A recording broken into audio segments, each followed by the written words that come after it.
We got Chapter 8, Section 3, the mass media. The role of mass media. A medium, or plural, media, is a means of communication. There are four mass media important in American politics, which are television, newspaper, radio, and magazines. The mass government is not part of, I think I messed up. Is not part of government, and they don't exist only to influence government, but they do provide people with political information, either directly when they report the news or indirectly through articles, stories, radios, and TV programs. Television. Generally being available in the 40s, but booming in the 50s, television and politics went hand in hand.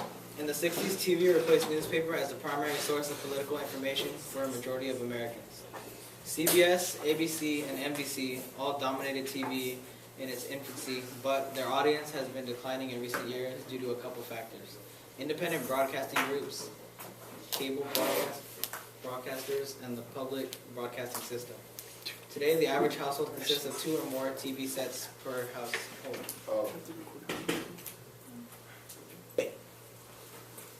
Newspaper. The earliest newspapers, whether it be the Boston Newsletter or the Pennsylvania Evening Post and Daily Advertiser, regularly carried political news about revolution or independence. Today, about 49% of adults say they regularly read the newspaper. The number of daily newspapers have been declining due to TV, radio, and internet and other sources of media. The New York Times, Washington Post, Los Angeles Times are some of the newspapers today that have the most substantial reputations and national influence. One of the guys from McFarland worked at Los Angeles Times.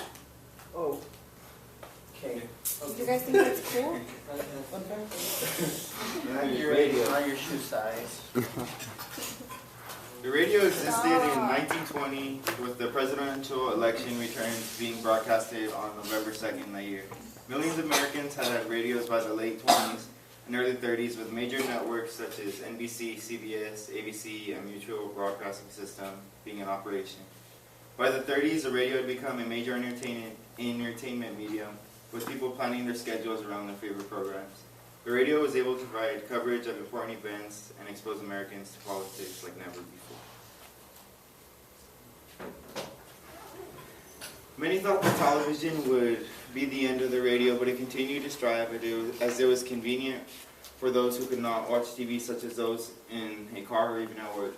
Today, it is estimated that people spend an average of 14 to 15 hours a week listening to the radio. That's as of 2012. So What about now? there's no information. Because you didn't search it up, or because it wasn't provided? Huh? Carry on.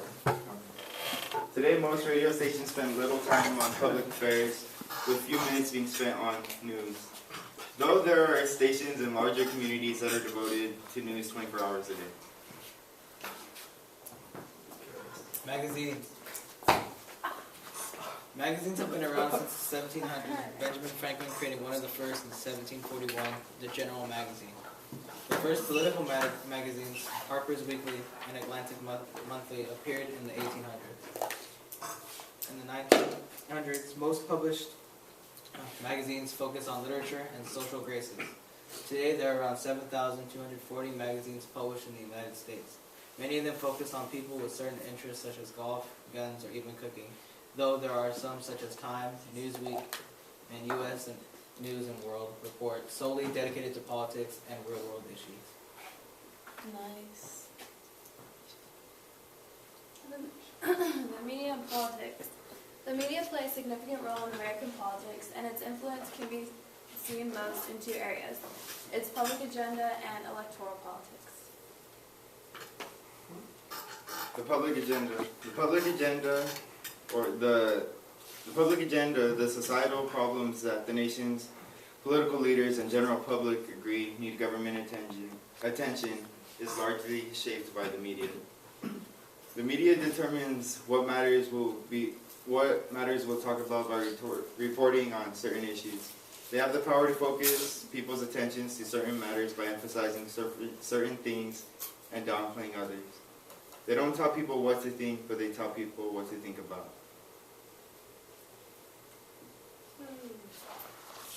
Then Stephen Hess, a respected authority on the media, has stated that there is an inner ring of influence in DC.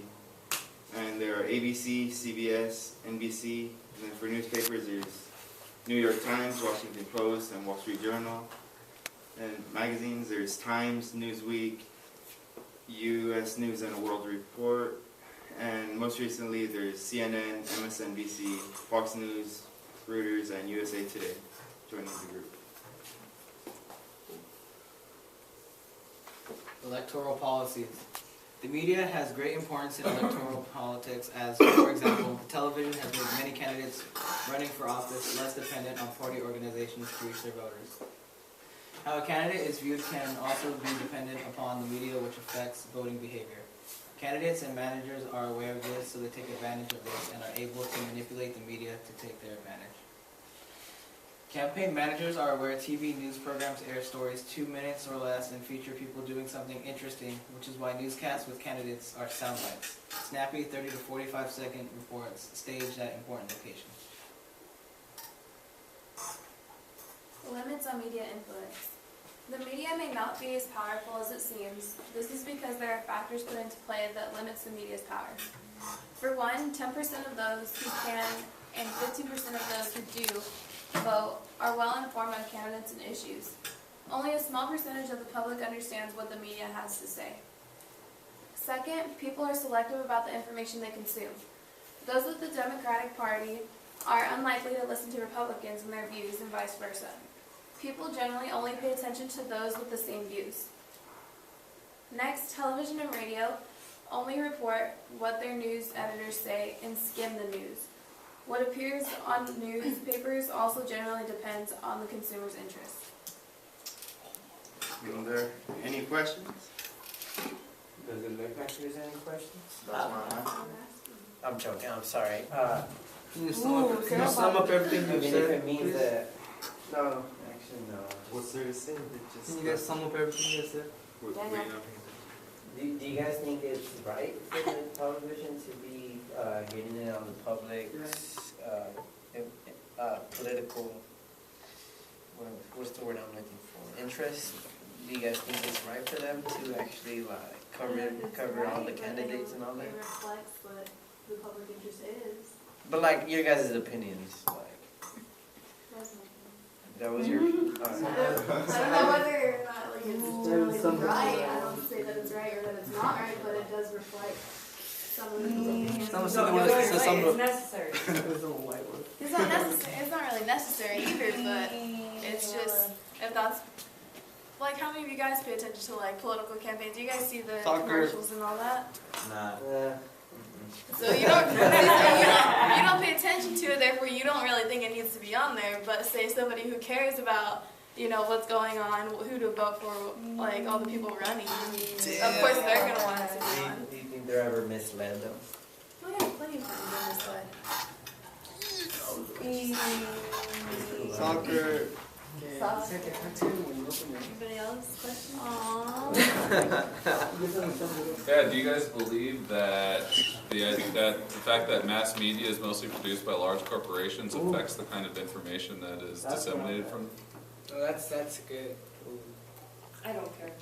You don't care? I have my own opinion whether other You people. think the same news is on Fox News as is on MSNBC as is on CNN? Well, I do think that like Their influence. a lot of their time the media is just like Go ahead. BS. But I have my own opinion. Don't believe any of it? No, 'cause Yeah. the media can be influenced by who, like if someone's supporting it or like whatever party they are. Yeah, Like, of say course, if the a- people who are watching it. Like say if a particular news station like has a mainly dominant Republican, then they're probably going to favor Republican candidates more than Democrats. That's true. It's hard to find an ad that will tell you the truth about both sides instead of just appeal to one side. So is the media polarizing people? Is it making people more extreme left or more extreme right, or is it making a bunch of moderates? So you all say that you think most of what you see in the media is, to quote you, BS, right? And so if that's the case, then do you think most people just watch the news to get a basic sense of what information is being presented, or do you think they just, watch it to watch somebody who agrees with what they think? I think it's all of those reasons. I think it's all those. Any other questions? Any other questions? I think you guys Summarize summarized it. it already. Choose it. Huh? You guys turn it off, bro. Yeah, that concludes our presentation.